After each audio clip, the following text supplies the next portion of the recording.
بسم اللہ الرحمن الرحیم۔ السلام علیکم دوستو، آپ دیکھ رہے ہیں مونا وائس چینل۔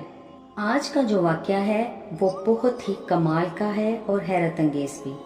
دوستو، ہم اور آپ اپنی زندگی میں کتنے گھنٹے سو سکتے ہیں؟ 7 گھنٹے، 8 گھنٹے اور بہت بھی زیادہ سو جائیں تو 12 گھنٹے سو سکتے ہیں۔ لیکن کچھ لوگ ایسے بھی تھے جو صدیوں تک سوتے رہے۔ جی ہاں، 1 نہیں، 2 نہیں بلکہ 3 صدیاں آرام کرتے رہے۔ یہ واقعہ ہے اصحاب کہف کا، یعنی غار والے ساتھی جو 300 سال تک سوتے رہے۔ آئیے اس قرآنی واقعہ کو سنتے ہیں۔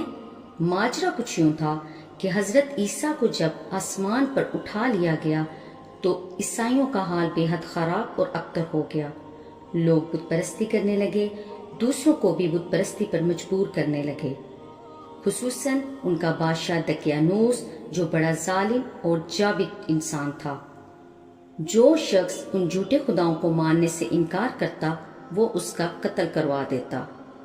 اصحاب کہف بھی شہر افسوس کے شریف لوگ تھے اور بادشاہ کے معزز درباری بھی تھے، مگر یہ لوگ صاحب ایمان بھی تھے اور اللہ کے سوا کسی کی عبادت نہیں کرتے تھے۔ دقیانوس کا ظلم اور جبر دیکھ کر یہ لوگ بہت پریشان ہوئے اور اپنا ایمان بچانے کے لیے اس کے دربار سے بھاگ نکلے۔ جب دقیانوس نے ان لوگوں کو نہ پایا تو تلاش کرنے کا حکم دیا۔ کسی نے بتایا کہ فلاں غار میں جا کر یہ لوگ چھپ گئے ہیں۔ بادشاہ کو بڑا غصہ آیا اور بادشاہ نے حکم دیا کہ ان کو باہر نکالنے کے بجائے اس پہاڑ کے منہ کے آگے دیوار بنا دی جائے تاکہ یہ لوگ اندر ہی مر جائیں اور یہی پہاڑ ان کی قبر بن جائے۔ جس آدمی کو دیوار بنانے کا حکم دیا تھا وہ خدا ترس آدمی تھا اور وہ بھی صاحب ایمان تھا۔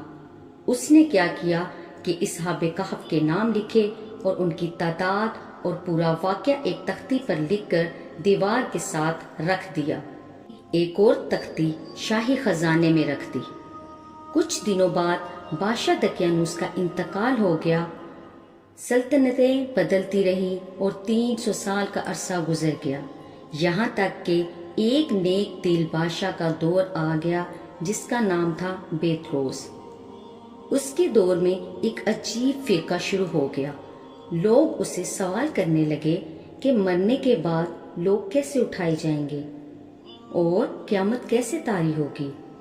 بادشاہ یہ سن کر بہت غمگین ہوا اور تنہائی میں ایک کمرے میں جا کر بند ہو گیا اور خدا سے دعا کرنے لگا کہ مولا کریم مجھے اپنی قدرت کی ایسی نشانی، ایسا نظارہ دکھا دے کہ یہ لوگ مرنے کے بعد دوبارہ اٹھنے اور قیامت کے طاری ہونے کا اقرار کر لیں۔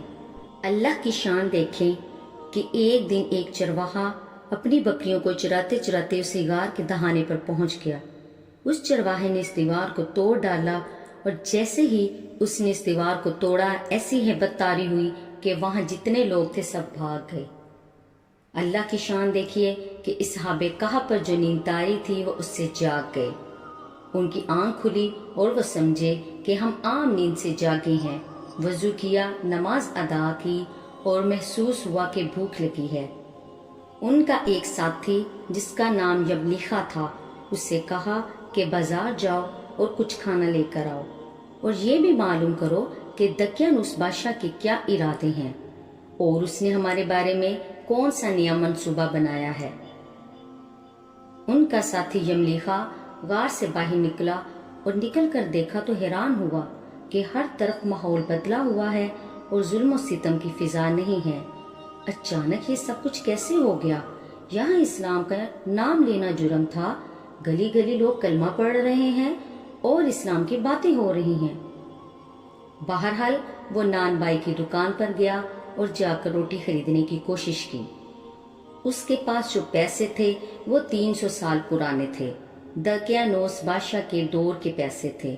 جیسے ہی اس نے وہ سکہ دکاندار کو دیا تو وہ دکاندار حیران ہو گیا اور کہنے لگا کہ لگتا ہے اس بندے کو کہیں سے کوئی خزانہ ملا ہے جو اتنا پرانا سکہ لے کر آیا ہے۔ تو فوراً اس شخص نے سپاہیوں کو بلایا اور ان کے حوالے کر دیا۔ حکام نے پوچھا کہ کہ خزانہ کہاں ہے؟ تو یملیخا نے پوچھا کہ بادشاہ دقیانوس کا کیا حال ہے؟ دونوں طرف ہی حیرانگی تھی۔ ہاں، اس نام کا بادشاہ، وہ تو صدیوں پہلے ہوا کرتا تھا، ابھی تو بیدروس بادشاہ کا زمانہ ہے۔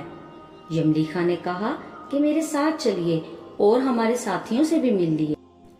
جب وہ لوگ وہاں غار پر پہنچے تو وہاں پر اصحاب کہف ان کو آتا دیکھ کر سمجھے کہ یملیخا کو گرفتار کر لیا گیا ہے۔ وہ بھی پریشان ہو گئے اور اللہ کی بارگاہ میں توبہ استغفار کرنے لگے۔ جب وہ لوگ غار پر پہنچے تو اس تختی کو بھی برآمد کر لیا گیا جس میں یہ سارا واقعہ لکھا تھا کہ یہ لوگ فلاں تاریخ کو غار میں قید کیے جا رہے ہیں اور وجہ یہ ہے کہ یہ ایمان والے ہیں، دقیانوس بادشاہ کے ظلم سے بچ کر اندر گئے ہیں۔ اب لوگوں کو یہ بات پتہ چلی کہ یہ تو 300 سال سے اس غار کے اندر بند ہیں، تو فوراً بادشاہ کو خبر دی گئی۔ بادشاہ یہ سن کر حیران ہو گیا اور اپنے وزیر اور اس کی فوج کو لے کر ان کے پاس پہنچا اور اصحاب کہف سے ملاقات کی، ان سے پورا واقعہ سنا۔ بادشاہ یہ سن کر سجدے میں گر گیا، اللہ کا شکر ادا کیا کہ یا اللہ تو نے میری دعا قبول کر لی، اور اللہ تعالیٰ نے ایسی نشانی ظاہر کر دی کہ جس سے موت کے بعد دوبارہ اٹھنے کا ہر شخص کو یقین ہو گیا کہ جب 300 سال بعد یہ لوگ دوبارہ نیند سے جاگ سکتے ہیں اور ان کے جسم بھی سلامت ہیں اور ان کے جسم پر کوئی فرق نہیں پڑا۔ اللہ کی اس نشانی پر ہر شخص کو یقین ہو گیا۔ بادشاہ نے بہت زیادہ خوشی کا اظہار کیا اور اصحاب کہف کو شہر میں آنے کی دعوت دی، تو انہوں نے کہا کہ نہیں، ہم اللہ کے سپرد آپ کی بادشاہت اور آپ کا ملک کرتے ہیں، اور ان کو دعائیں کر کے سلام کر کے غار کے اندر واپس چلے گئے اور پھر دوبارہ آرام کرنے لگے، اور اللہ تعالیٰ نے ان کو اسی نیند کے عالم میں وفات دے دی۔ بادشاہ بیدروس نے لکڑی کا صندوق بنا کر اصحاب کہف کی ان مقدس لاشوں کو رکھوا دیا۔ اللہ تعالیٰ نے اصحاب کہف کا ایسا رعب لوگوں کے دلوں میں پیدا کر دیا کہ کسی کی مجال نہیں کہ غار کے منہ تک جا سکے۔ اسی طرح اصحاب کہف کی حفاظت کا اللہ نے سامان کر دیا، اور بادشاہ بیدروس نے غار کے منہ پر ایک مسجد بنوا دی اور سالانہ ایک دن مقرر کر دیا کہ تمام شہر والے اس دن عید کی طرح زیارت کرنے آیا کریں۔ سبحان اللہ، وہاں پر ہر سال لوگ زیارت کرنے آتے۔